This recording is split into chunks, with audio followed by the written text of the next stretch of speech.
Hey, bud. I hope you're doing well. Just wanted to ask about Wade Davis. Saw him give up a couple home runs yesterday.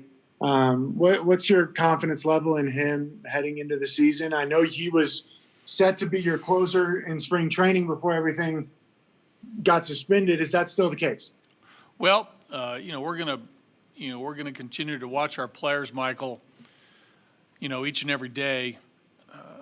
You know, Wade was working on a couple things last night as far as grips. He threw his fastball and his change. Didn't use his curveball or his cutter slider. So yesterday was more of a outing for Wade where he wanted to, I wouldn't say experiment, but he wanted to, try a couple different grips on a couple different pitches. But, I'm still bullish on Wade. 2018, he led the National League in saves. It was a big part of our success going to the playoffs. I think Wade has a lot of pride. I think he really, truly feels as though he's going to bounce back, and I'm sort of right there along with him. So, but we'll monitor him as well as the other relief pitchers here this last week to see where they are stuff-wise, see where they are as far as resiliency. This is a tricky one, just because these guys have not had a lot of repetitions on the mound in games. Practically zero. I mean, if these inter-squad games are a little bit different for the pitcher than the hitter, but we'll assess that. And I do think, though, that Wade will be a big part of our bullpen because it's just more than one guy, as you know. It takes them all, from about the fifth or sixth inning on, especially early in the season, to contribute to a win. So whoever pitches the sixth through the ninth, they're going to have to perform, no matter who that guy is. And I know the ninth inning's more magnified because, that is that's the end game. But Wade's been there before. He's done it. He's conditioned for it. But again, it's going to come down to, performance once we get started to see who finally might settle in. And, it could be a combination of a few guys, just like we did last September. On a different note, if I can, I saw in an earlier interview today, you let Nolan and Trevor pick the teams for tonight. What did you make of their managerial skills? And how much of that is just trying to loosen things up and allow guys to have fun given everything that's going on? Well, a couple things. Yeah, they came to me about a week ago, and they wanted to be team captains and pick teams. So they were, not only scouting directors, picking players. It was sort of like, being out at recess in sixth grade, picking teams. It was sort of cool last night, even though we did it in my office. But they were excited to do it. They set the lineup. So the lineup you see tonight, they put together. And again, I think it's, a little, partly to keep things fresh, to loosen it up a little bit. Guys have some fun with it. I think there's going to be I assume there'll be some little wager. But I'm looking forward to tonight's game. We'll have Major League umpires there tonight. Corey Blazier, Chris Guccione, and Adam Hamari are going to umpire. So that'll be a good thing. I think the scoreboard's going to be operating. So it'll be a little new twist tonight for everybody who's here. Thanks, bud. Yeah. Rod Mackey, go ahead. Yeah, buddy. I don't know if you saw it, but your catcher, Tony Walters, put out a tweet showing that he had cut his hair to give to Wigs for Kids. And I know you have a lot of your players that do things that give back, but especially during this time, what's it like for you when you see, something like Tony did, that he grew the hair for that reason? It's pretty special. Yeah, it is. And, we've seen John Gray do it over the past couple of years. I mean, so many of our guys, behind the scenes are doing things that don't get recognized, almost to a man. Ian Desmond over the years has been, very philanthropic. Tony, John, Nolan, Trevor. I mean, down the line of Chuck. I mean, all our guys have been great. In our community relations department does a great job of interacting with our players in the community. The Rockies Foundation, but Tony's Tony's just another example of a guy helping out, right? I mean, he had this in mind. He wanted to do it. He told me what was happening about a week ago when I commented on his hair length, and it came to an end late yesterday afternoon when he got to the required length of his hair, and it was pretty fun. It was a big hit in the locker room when he got completely shaven. I don't know whether you've seen him or not, but if you're here tonight, you'll see Tony with a white scalp, quite a bit different than what we saw yesterday afternoon during workout. Ed Henderson, go ahead. Hey, good afternoon, buddy. How are you? I'm well, Ed. Oh, sorry, Ed, go ahead again. There we go. Buddy, after about 10 days of camp now, what have you and the coaches seen from some of the younger, perhaps lesser-known new faces in camp? Anybody that really stands out? A couple guys. Alan Trejo, obviously not a familiar name with, a lot of Rockies fans, but he's shown well here in the last 10 days, practicing with a lot of energy. He'll be in there tonight playing shortstop for Nolan's team. Hard player. We've been impressed with Alan.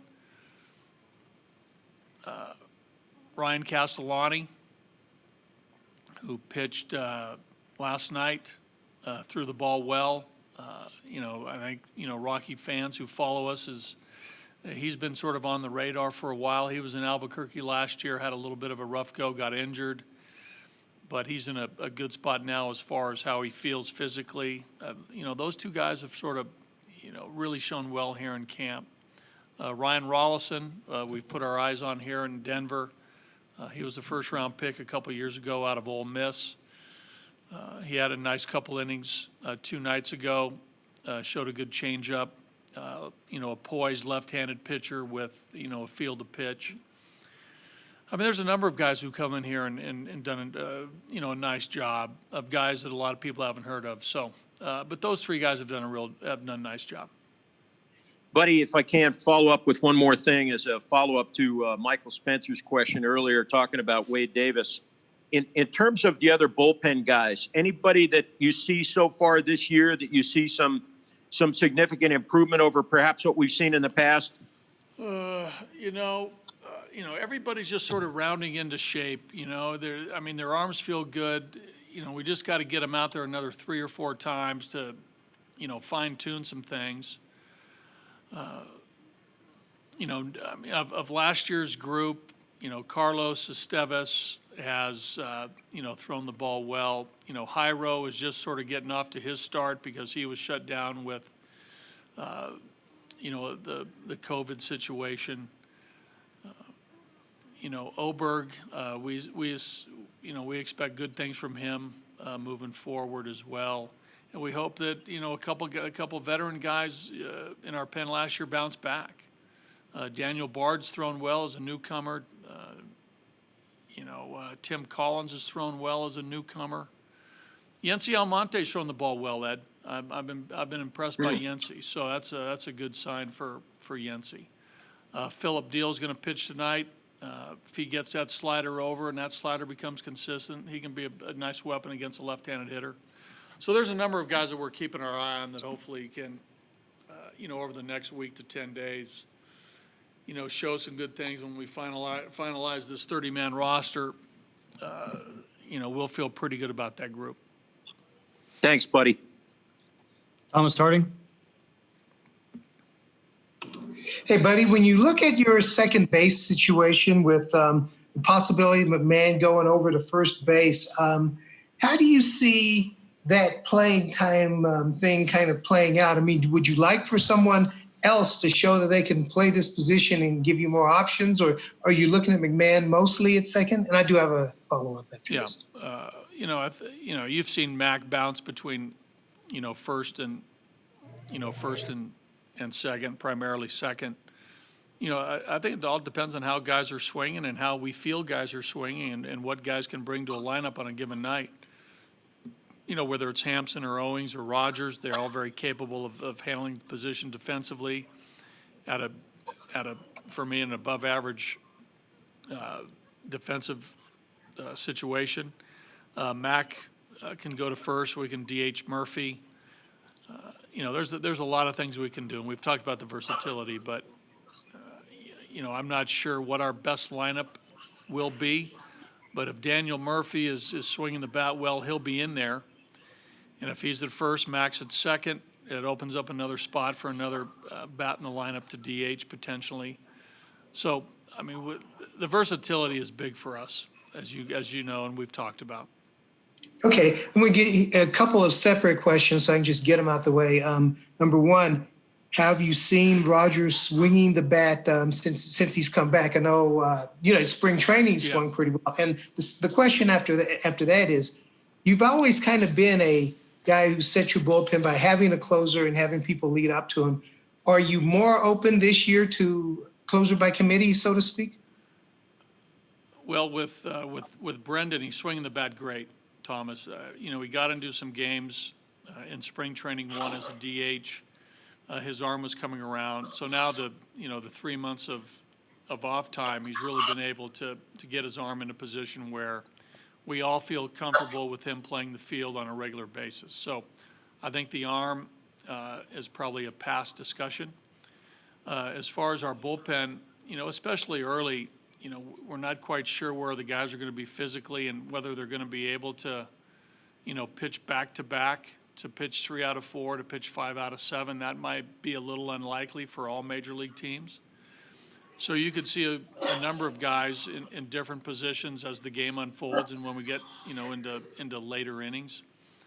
I don't know whether it's bullpen or closer by committee to your reference, but, and I said it yesterday and I'll continue to say it, they're all going to have to pitch well for us to win. I mean, that's just the nature of having a good team and a successful team. The bullpen has to be effective no matter if you're pitching the 6th, 7th, 8th, 9th inning, it doesn't matter. Like I said earlier, I know the 9th inning's magnified, and when the game's over, everybody goes to that guy, whether he gets the save or not, and maybe doesn't place as much importance on the 6th, 7th, or 8th innings. But I do, because I know if we're going to win, you got to have them all, and they all got to perform. Whether you're a guy that gets a save or whether you're a guy who gets a hold or whatever you want to call it, they all better perform. And they all better contribute for us to win. Kyle Newman, go ahead.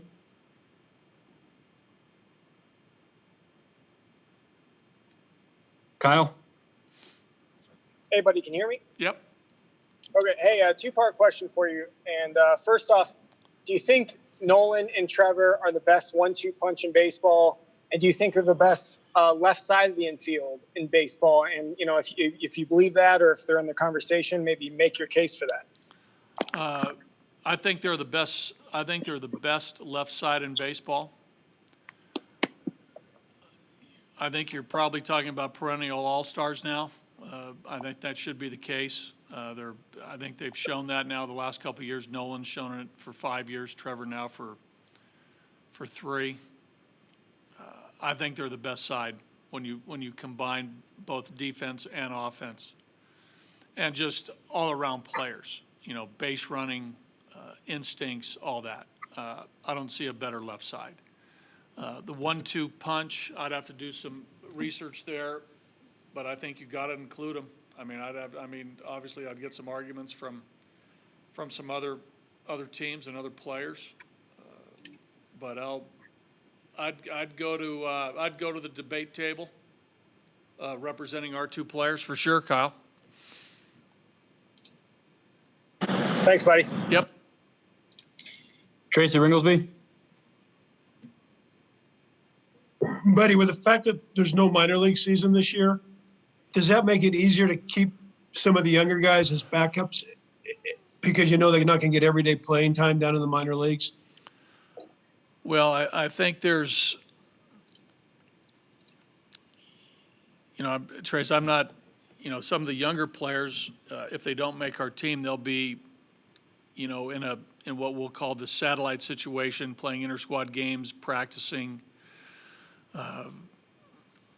getting work in, to be ready for a potential call-up. I think there's a lot of benefit to that, for pitchers continuing to throw, for the guys that are position players continuing to get competitive at-bats in inter-squad games. If we do keep some young guys, there's something to the experience of being in a big league, a big league environment. Albeit no fans, they will be different. Everything's different, right? And what guys are going to get out of it. But, we're going to try to do everything we can to, keep our younger guys progressing, keep them working, keep them learning, keep them improving, wherever that might be, whether they're with us or whether in the satellite. These are ongoing daily discussions how to do all this. And as you know, any day, anything can happen as far as an injury or we make a move because of player performance, and here comes another guy to get an opportunity. All these things are fluid. So, as we get to July 24th and this thing gets started, we want to win games. We want to win our division and we want to get to the playoffs. But there will also be an eye on our young players and helping them grow. Thank you, sir. Larry Patrick. Larry, go ahead. Yes, buddy, over a 162 game season, players are going to have their ups and downs and will have time to kind of work out of their slumps. From a manager's point of view, over a 60 game series, is patience a virtue? Well, it's a good question and something we've talked about as a coaching staff that, we gotta have our fingers on the pulse of a player and how he's trending. Right? You're right. We won't have the luxury of a player who gets off to a tough start after, 100 at-bats or so, which is sort of been the definitive number of at-bats for a player to come out of a slump, especially early in the year. On the pitching side, we're going to have the critical eye to really watch how a guy's pitching, even though he might not be getting the win, he might be getting some losses. Is he truly making pitches and things will turn around, or is he not? And is his stuff a little light? Is his stuff a little short? Do we got to make a change? Bring in a guy that, to give another guy an opportunity. All these things will be constant conversations, knowing that we won't have the 6-month season to assess. So it's going to be critical how we, use our personnel and how we, make changes if needed, or show some sort of patience with players. That will be a big part of all this for sure. Thank you. We got Russell Haythorne. Russell. Hi, Bud. Pleasure to be with you. I usually cover news, so it's nice to cross over into sports on occasion. I know you've probably been asked this before, and we're still waiting for guidance from the league and the organization. But I'm working on a story on the return of sports and the potential of fans in the stands.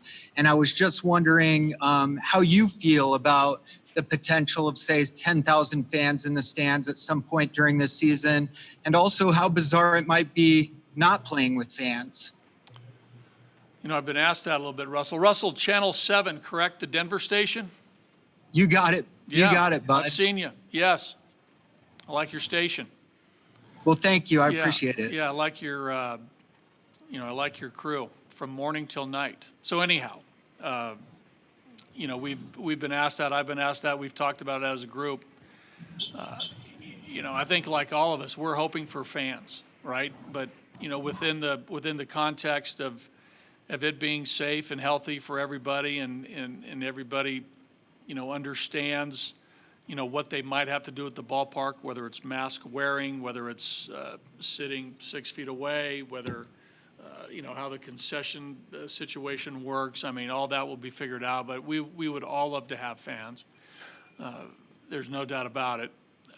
And I think here in Colorado, there's some momentum that it possibly could happen. There's a lot of people who are encouraging that. So, we're all crossing our fingers, and I know that, knock on wood, Colorado's been one of the healthier states as compared to other states. So we'll see how that plays out. This will be a very unique situation for the players to play in empty stadiums. It's going to be as weird as it can ever be. There are times through a player's career, whether it's the minor leagues or the big leagues, where the fans have been empty, whether it's minor league ballparks, whether it's extra innings after rain delays.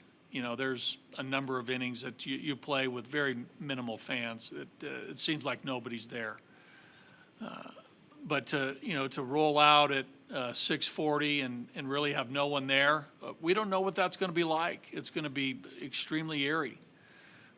The only thing that we've talked about is that we know that potentially TV ratings and TV viewership and the amount of televisions on baseball could be off the charts if everybody's watching, nobody's at the game. So that's one thing that will always be in the back of our minds, that people are watching. Millions, across the country, and our fans here in this part of the country who are Rockies fans. So we'll take it on when we get there. It's going to be unique if no fans, but again, like I said initially, we're hoping that fans can eventually get into ballparks. I know in certain states where they have a lot of teams, California for one. Florida has a couple teams. They're sort of struggling down there. Texas with a couple teams. It doesn't look great right now, but let's hope things turn around here in the next month or so, and at least maybe by September there could be some baseball fans in stadiums across the country. Thanks, Bud. And again, pleasure to be with you today. Great to have you on, Russell. All right, we have time for 3 more questions. We'll start with Brent Brigham from the Gazette, and we'll go to Barry Bloom after that, and we'll finish with Thomas. Brent, go ahead.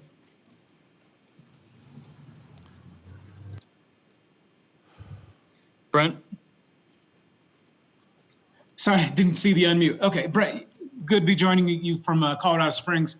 I'm just curious, you talked about the 6th inning on with the bullpen. How realistic is it that starters will go that deep to get through the 5th inning, especially early on? Yeah, Marquez went 4 innings last night and threw 50-plus pitches. He's going to have another outing where hopefully we get him to 75, 80 pitches. And that will just depend on how efficient he is, going through his starts. There's a lot of times when you can throw 80 pitches in 6 innings, 7 innings. That'd be beautiful. Other times, those pitches pile up, and it could be 3 1/3 or 4 innings, and you have 80 pitches. So we don't know until the game starts. But I think most pitchers, most teams, most organizations where they are right now, it's getting 5 innings from your starters, their first turn would be awesome. I'll take that right now. If our 5 starters could go 5 innings in their first start, that'd be great. And will you build pitch counts any differently, knowing that you're building for maybe 13 starts as opposed to 35? The care of the arm is of utmost importance. We're going to watch the arms. We're going to watch the health of the players' arms. And there's a strategic buildup to stamina that we have to go through that the human arm will allow you to do, and we'll follow those practices that we've set in place here in Colorado and other places where I've been in my career, not only as a manager, a pitching coach, a player. We'll do the right thing by our guys. Okay, but that buildup doesn't change at all because of the shortened season? Shouldn't change, no. Because you end up risking the health of the pitcher if you push them too hard too early. Got it. All right, thank you. You're welcome. Barry Bloom? Hey, buddy, how are you? Hi, Barry. Just following up on you talked a little bit about how to deal with the players over the course of a 60-game season, but as a manager where analytically you're just making a run for the playoffs here, it's like 2 months and you have to get off well. It's a small sample size, so I don't know how the numbers that you usually look at really play out in comparison to 162 games. But how do you manage through that type of sprint where, the end result is just get to the playoffs. And then I have another follow-up question once you're done with that. Well, you're right. We know it's a short season. We know that every game is going to be magnified because to your point, you don't want to dig yourself a hole. It's going to be hard to get out of in 60 games. You really got to try to win the games that you're ahead and are in, right? And just, go for it as far as maybe certain pitching moves that have to be made. I wish I could tell you. I mean, I don't know how July 24th, that game's going to play out. We'll talk about it after the game, how it transpired. But, there's, whatever term you want to use. I've heard this term a lot, the urgency word about every game. I mean, you can't force wins. They happen if you play well. I mean, we got to play well. And as coaches and players, we got to make sure that we're on top of, on the physical part, we're on top of the mental part as well. Analytically, we'll look at some things that we think might help us win on a certain night, whether it's lineups or other things that, statistically make sense. But it comes down to playing well. It really does. And you got to pitch, you got to hit, you got to defend.